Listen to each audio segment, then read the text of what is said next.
आबा, मालतीताई, पूजेचं सगळं तुम्हाला माहिती देतो. सगळ्यात आधी तुमच्या हातनं पूजा होईल, नंतर तुमच्या मुलाच्या हातनं होईल. त्यानंतर यज्ञ. पूजा आणि यज्ञ व्हायला 3 ते 4 तास वेळ जाईल. हो चालेल गुरुजी, अगदी तुम्ही म्हणाल तसं. फक्त पूजा व्यवस्थित पार पडू दे इतकंच. हो, बसा.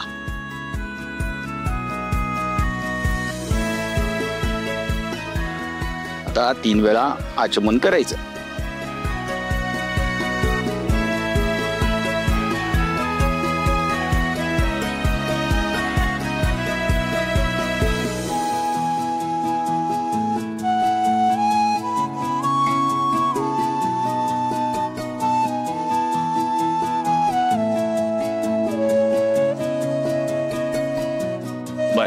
आता इंद्राला बोलवा, त्याच्या हस्ते नवग्रहांची पूजा करायची. हो चिकू, जा इंद्राला बोलवणार. हो काकी, दादा आत्ताच फॅक्टरीतून आलाय, त्याला थोडा वेळ लागेल आवरायला. हे बघा, नवग्रहाची पूजा वेळेतच व्हायला हवी. नाही गुरुजी, तुम्ही काळजी करू नका, मी आणते लगेच बोलव. त्याची काही गरज नाहीये, मी आलोय.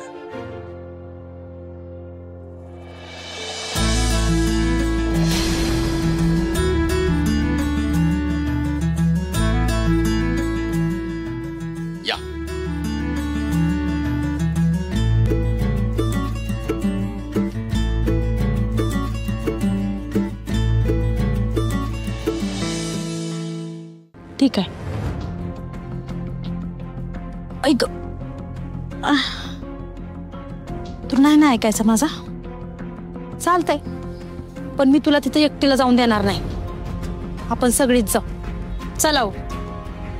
अगं आई, सगळे काय बोलते बुवा? अगं सुरके, आपल्याला बोलवलं नसताना आपण तिथं जायचं होय? काय खुळबिळ लागले काय तुला? हो, हाय मी खुळी. मला खुळी म्हणा, येडी म्हणा, काय म्हणायचं ते म्हणा, पण मी माझ्या राणीला तिथे एकटी जाऊ देणार नाही. मला पण जायचं आहे राणी बरोबर. हो, त्या माणसाने तिथनच तिला पोलिसात दिलं, तर आईबाप म्हणून आपण तिच्या असल्या वाईट वेळेत तिच्या बरोबर असायला नको का? तुम्हाला जर यायचं नसेल ना तर नका येऊ. मी एकटी राणीवर जाणार म्हणजे जाणार. अगं पण बुवा, असू दे, तिला यायचंय ना सोबत, आणि तुम्ही पण चला. आपण सगळेच जाऊ आणि बघू मग पुढे काय होतंय ते. नाही राणे, आता तिथं जी काय होईल ना ती मी बघत बसणार नाही अजिबात. त्यांनी जर तिथं पोलीस बोलावलं ना तर मग मी बी त्यांना सांगणार की तू त्यांच्या पोराचा, इंद्रजित साहेबांचा जीव वाचवलायस.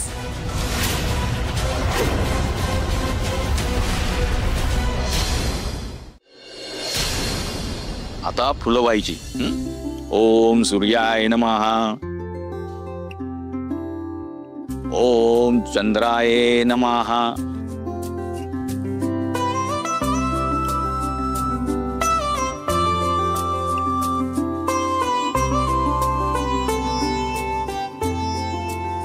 देवा, माझ्या इंद्रावरची सगळी संकट दूर कर. त्याला योग्य जोडीदार मिळू दे. कायम सुखी ठेव माझ्या बाळाला. यांना वाटतंय इंद्राची ग्रह शांती करून सगळं व्यवस्थित होईल, पण यांना कल्पनाच नाहीये इंद्राच्या सगळ्या ग्रहांची दिशा बदलण्याची आपण पूर्ण व्यवस्था केली आहे.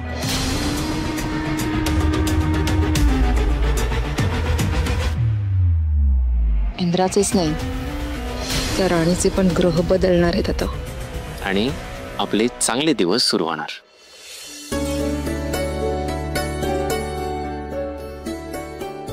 चला, सगळ्यांनी नमस्कार करून घ्या, नंतर आपण यज्ञाची तयारी करूयात.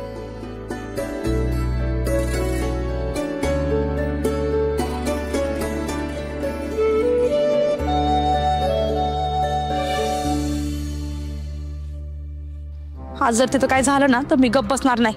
नाही आई, तू असं करणार नाहीयेस. अगं तू वचन दिलंयस मला. त्या वचनापेक्षा माझं पोरगीवर लय प्रेम आहे, तिची काळजी आहे मला, आणि माझ्या लेकीसाठी वचन तोडायला सुद्धा मी मागं पुढं बघणार नाही. मी नाही तुला तिथे एकटीला पाठवणार, आणि ह्या वेळेला मी तुझं काही बी ऐकणार नाही. ठीक आहे, तू नाही ऐकणार ना? तू जर ऐकणार नसशील तर मी पण सांगते आई. तू जर मी इंद्रजित सरांचा जीव वाचवला असं सांगितलं तर मी पण मुद्दाम कबूल करेन की मीच घड्याळ चोरलं.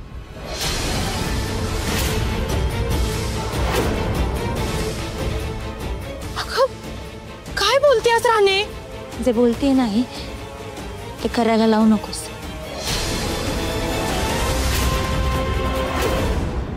चला आता यज्ञाला सुरुवात करूया.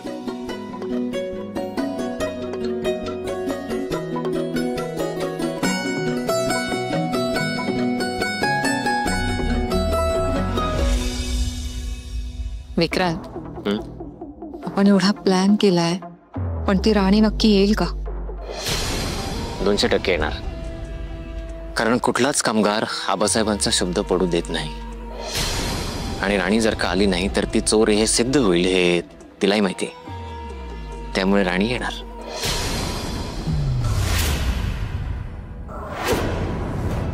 म्हणजे राणीला इथे यावंच लागणार. ये राणी ये. जेवणाबरोबर आणि काही वाढून ठेवलंय ना तुला ते अजून माहिती नाहीये. ही उर्मिला तुझी अशी काही वाट लावणार आहे ना, बघ.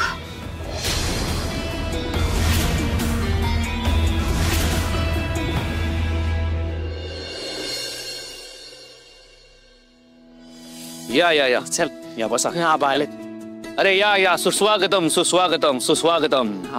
अरे असू दे, मला आवडत नाही. तुम्ही सगळे माझ्या एका निमंत्रणावरती आलात, मला खरंच खूप बरं वाटलं.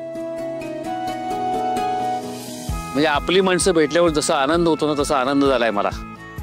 माझ्या शब्दाखातर तुम्ही इथपर्यंत आलात, तुमचे सगळ्यांचे आभार.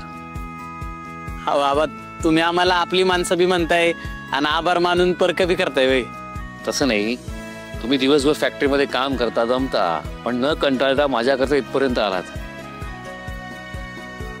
किमान मला आभार मानायला हवेत का नकोत? आबा खरं तर आम्ही ना आमच्या माणसासाठी आलो आणि तुम्हाला भेटलं ना कसं भारी वाटतं.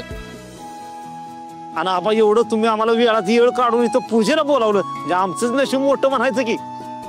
हा आबा, तुम्ही देव आहे आमच्यासाठी आणि देवानंच प्रसादाला बोलवल्यावर नाही म्हणतात होय. हा पण तुम्ही ते आभार बिभार मानताय ते काय आम्हाला आवडत नाही. बापरे, तुम्ही सगळे चिडलात का माझ्यावर? अहो आता काय शिक्षा वगैरे देणार की काय मला? नाही. बरं या हा सगळे यायचं बसा. मोठ्या रचन सगळ्यांना बसवायचं खुर्च्या. हो. मी जरा पूजेचं बघतो आतमध्ये. हा या बसा या ताई या. हरि ओम ओम निरानंदवा गणपतिरुन्नवामहे प्रियानंदवा प्रियपतिरुन्नवामहे.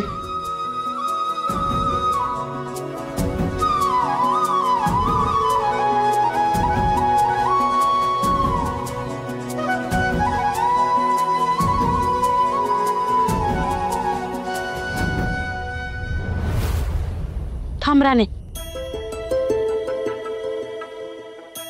तुला खरंच असं वाटतंय वय की आपण आत गेलं पाहिजे म्हणून? माझं ऐक, परत फिर पोरी, परत एकदा विचार कर. अगं या घरात आबासाहेब सोडले ना तर बाकीची माणसं चांगली नाहीत ग. अगं ती तुला इथं बोलून सगळ्यांसमोर मान खाली घालायला लावतील. राणे माझं ऐक राणे, ह्या घरची वाट तू धरूच नको. चल आपण आपल्या घरी परत जाऊ. आई, आपल्याला इथं आबासाहेबांनी बोलवले हे का विसरतेस तू? त्यांच्या शब्दाचा मान ठेवायला तरी नको जायला का? आणि तू काय एवढं घाबरतीये? काही होणार नाही. आता काय होणार नाही असं नेहमी म्हणतीस. दर वेळेला त्या मालतीबाई साहेब तुला किती काय बाय बोलतात ग. मला ऐकवत नाही ग राणे. त्यांनी दिलेली 2 दिवसांची मुदत बी संपली आज. आपल्याकडे त्यांना द्यायला घड्याळ बी नाही राणे. मग कुठल्या तोंडानं जायचं आत? साप मनानं जायचं आहे. मला माहिती ना की मी चोर नाही, तर मग कोणाचं बोलणं कशाला मनाला लावून घ्यायचं? आणि हे बघ, आणि असं समोर आलेलं संकट बघून मी मागं पळ काढणार नाही. अगं आई, हा संकटाचा डोंगर मला कधी ना कधी पार करावाच लागेल ना. अगं पण सुरखे, आपण इथनं माघारी गेलो तर राणीच्या वरचा चोरीचा डाग काय पुसला जाणार आहे का? हे बघ, तू घाबरू नको. विजय नेहमी खऱ्याचाच होतो आणि आपली राणी खरी आहे हे तुला पण माहिती. आता ह्याच्यावर चर्चा नको, चला आतमध्ये.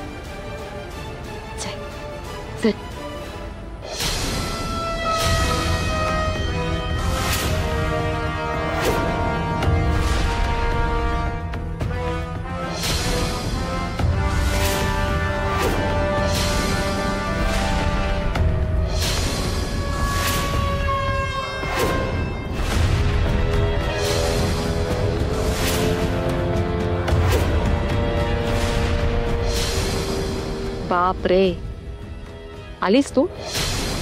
किती निर्लज्ज मुलगी आहेस ग. तुझ्यासारखी निर्लज्ज मुलगी मी माझ्या आयुष्यात पाहिली नाही.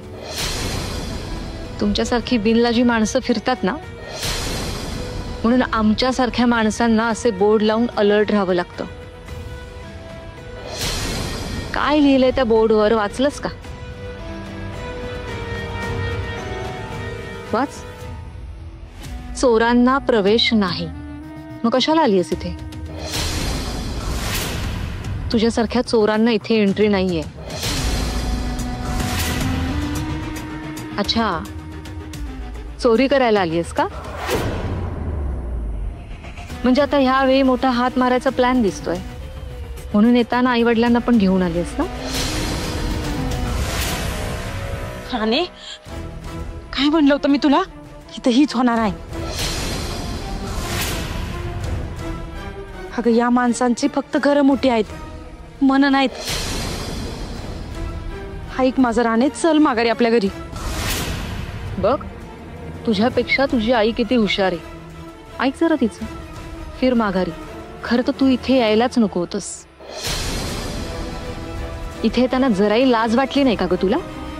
मॅडम, लाज त्याला वाटते ज्याने खरंच काहीतरी गुन्हा केला, पण मी काहीच केलं नाही. मग कर नाही, त्याला डर कशाला? राणे, कशाला यांच्या नादाला लागत्यास? ऐक माझं, तुम्ही तरी सांगा की हिला. राणे, आई, बुवा, इथं आपल्याला यांनी बोलवलं नाही. इथं आपल्याला इंद्रजित सर आणि खुद्द आबासाहेबांनी बोलवलं. आणि आबासाहेबांच्या शब्दाचा मान ठेवायला नको का? हो, त्यांनी किती केलंय आपल्यासाठी. म्हणून कोणी काय बोललं ना तरी आपल्याला फरक नाही पडला पाहिजे. चला. पडणार, फरक तर पडणार, पण तो कधी आणि कसा ते लवकरच कळेल तुला.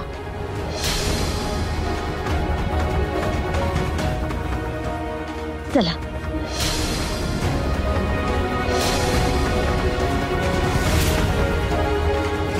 अरे राणी, भाऊ आला आपला. राणे, नमस्कार आबा. नमस्कार. राणी, तू येशील याची खात्री होती मला, पण तुझ्या बरोबर तू आई आणि बुवांना पण घेऊन आलीस. उत्तम केलंस. आणि तुम्हाला यायला उशीर का झाला? ते घरी जरा काम होतं म्हणून उशीर झाला. काही हरकत नाही, पण माझ्या शब्दाखातर तुम्ही आलात ह्यातच आनंद आहे. बुवा, तुमची तब्येत कशी आहे? बरी आता? आणि मध्यंतरी तुमच्यावरती जो हल्ला झाला होता. नमस्कार. अरे गजाभाऊ, या या या. नमस्कार नमस्कार. तुम्ही काळजी करू नका, मी कमिशनर साहेबांशी बोलतो.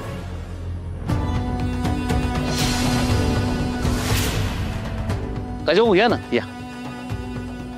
गोट्या रतन, बुवांची सोय कर. राणी, हा, या. तुमचं लाडोबा आला, चिकू. हॅलो, कशी आहेस तू? बरी आहे. तुम्ही काय इथेच गप्पा मारत उभे राहणार आहात? अगं जा, तिला घेऊन जा बरोबर. हो, चल राय. गोट्या रतन, बुवांची व्यवस्था आहे. या. अरे केटी. आणि तू इथे का आली आहेस? म्हणजे मम्माने तुला घड्याळ शोधून देण्याची टाइमलाईन जी दिली होती ती आज संपणार आहे. तू विसरली आहेस का? आणि आता मम्मा तुला नक्की विचारणार, मग तू तिला काय सांगणार आहेस? हे बघ राणी, आधीच ती तुझ्यावर खूप चिडली आहे, त्यात तू स्वतः आता तिच्या समोर येऊन उभी राहणार म्हणजे काही खरं नाही यार. मी इथे जर आले नसते तर सगळ्यांना असं वाटलं की खरंच मी चोरी केली. तसं वाटायला नको म्हणून मी इथे आले. राणी, तू कितीही म्हणालीस तरी माझ्या मम्माला आणि वहिनीला हेच वाटतं ना की तूच चोर आहेस. आता तुला बघितल्यावर सगळ्यांसमोर पुन्हा एकदा तुझा इन्सल्ट करू नये म्हणजे झालं. आणि तू इथे येऊन ना खरंच चूक केली आहेस. पण मी काय करणार होते? इकडं आड तिकडं वीर असगत झाली आहे माझी. हो ना यार, पण या सगळ्यावर तुझ्याकडे काय सोल्युशन आहे? म्हणजे तू चोर नाहीयेस हे तू कसं सिद्ध करणार आहेस? मला नाही माहित, पण माझ्या मनाला माहिती आहे की मी ही चोरी केलेली नाहीये. मग मी असं तोंड लपवत का फिरू? अश्विनी, मी ठरवलंय आता किती पण संकट समोर आले ना तरी मी मागं हटणार नाही. मग पुढे जे होईल ते होईल. काय होणार आहे हे सगळ्यांना चांगलंच माहिती आहे यार. ते घड्याळ ना एकदा सापडायला पाहिजे होतं, म्हणजे एकदाचा प्रॉब्लेम सॉल्व्ह झाला असता. मला का माहित का सारखं असं वाटतंय की ते घड्याळ इंद्रजित सरांच्या गाडीतच पडलंय. अगं राणी, कसं पॉसिबल आहे?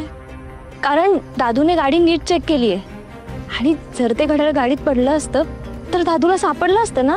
जेव्हा नशिबात दुसरं काहीतरी असतं ना तेव्हा डोळ्यासमोर असणारी गोष्ट पण कधी कधी दिसत नाही. म्हणजे तुला काय म्हणायचंय? माझं मन मला सांगते ते घड्याळ इंद्रजित सरांच्या गाडीतच पडलंय. अश्विनी, तू माझी खूप मदत केलीस. फक्त अजून एक मदत करशील? कसली मदत? मला इंद्रजित सरांच्या गाडीची चावी थोड्या वेळापुरती आणून देशील? अगं राणी, दादूच्या गाडीची चावी? सॉरी, मी या बाबतीत तुझी मदत नाही करू शकत. आणि जरी मी त्याला न विचारता तुला चावी दिली ना तर तो खूप रागवेल यार माझ्यावर. आणि माझा दादूचा राग खूप डेंजर आहे. आय एम सो सॉरी राणी, पण मी तुला नाही मदत करू शकत.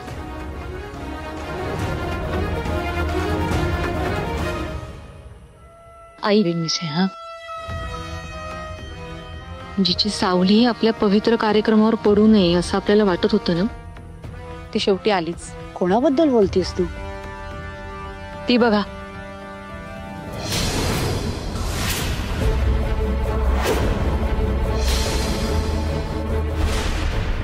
मी इथे येऊन केवढी मोठी चूक केली ना हे आता कळेल हिला. चल मालती, हा ग सगळी माणसं जमली आहेत आणि गुरुजी म्हणालेत पूजा संपन्न झाली, आता सगळेजण दर्शन घेऊन शकतात.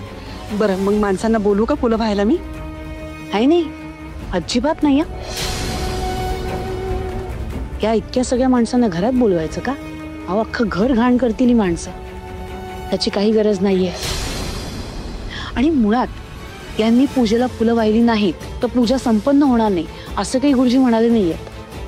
त्यामुळे प्रसादाचं जे काय आहे ना ते आपण या कामगारांना बाहेरच देऊयात. मालती, असं कसं ग? पण हे बरं दिसेल का असं? बहिणी, तुम्हाला जेवढं सांगितलं तेवढं करा ना. तुम्ही आतमध्ये लक्ष द्या बरं, बाहेरचं काय करायचं ना ते मी बघते. संपत, ही मोठ्या गाडीची चावी आहे आणि ही छोट्या गाडीची चावी पलीकडच्या. दोन्ही गाड्यातून सामान घेऊन ये.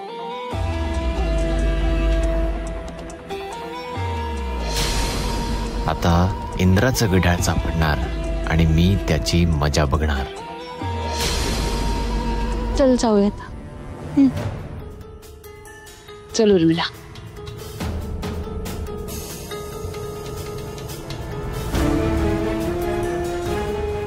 थांब.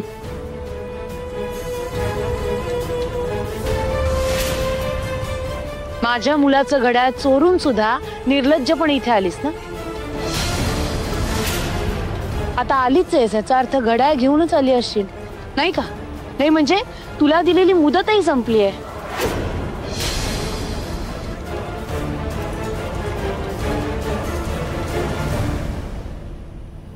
तेव्हा लगेच माझ्या इंद्राचं घड्याळ माझ्या हातावर ठेवायचं. दे.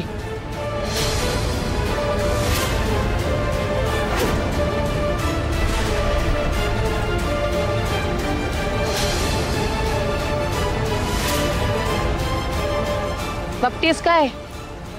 कुठे आहे ते घड्याळ? काय विचारते मी? अगं मम्मा, चिकू, आता माझ्यामध्ये कोणीही बोलायचं नाही.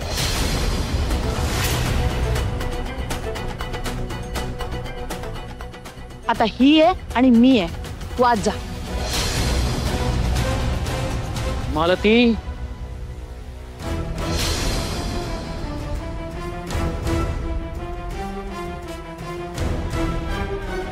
आत पूजा चालू आहे, ती मीठ पार पडू दे.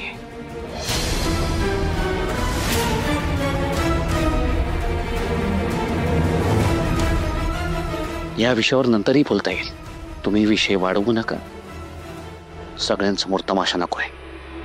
हा भाऊ, आई कुठे तमाशा करतात? तमाशा तर ह्या मुलीनं केलाय आपला. आईंनी 2 दिवसांची मुदत दिली होती ना तिला. मग तिनं आता पुन्हा घड्याळ परत करायला नको? उर्मिला, याबद्दल बोलायची ही वेळ नाही. वेळ काळ या मुलीने बघायला हवा होता येण्याआधी. ही माझ्या घरात का आलीये? हे माझं सुद्धा घर आहे आणि मी बोलवलंय तिला.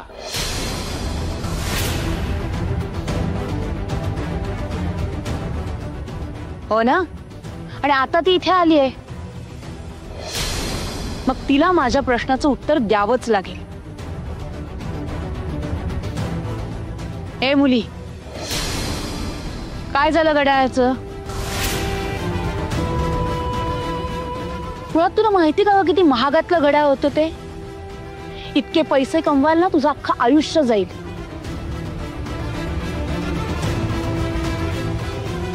आणि तरीही लायकी नसताना माझ्या मुलाच्या हातातनं काढून घेतलंस ना तू ते घड्याळ, आणि नंतर हरवलं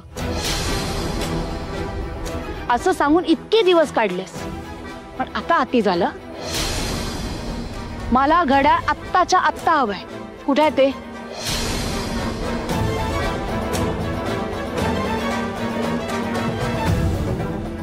मॅडम, नाही सापडलं घड्याळ. हो ना? मग आता तुझ्या बरोबर जे होईल ना त्याला सामोरं जायला तयार राहायचं.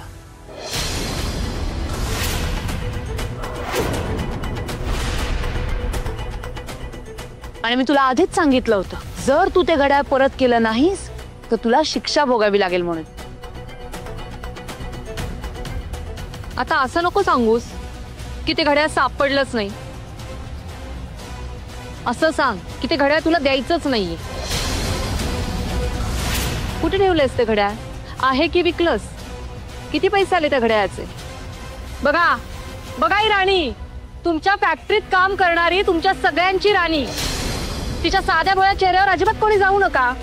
त्या राणीचे कारनामे तर तुमच्या कानावर आलेच असतील. इंदिरा भाऊजींचं महागातलं घड्याळ चोरलंय हिनं. 1 नंबरची चोरटी मुलगी आहे ही. मॅडम, मी खरंच ते घड्याळ चोरलं नाही हो. मी आधीपासून तेच सांगते. तुम्ही माझं ऐकून घ्या.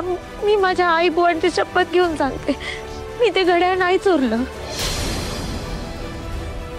तुला जे काही सांगायचंय ना ते आता पोलीस स्टेशन मध्ये जाऊन सांगायचं.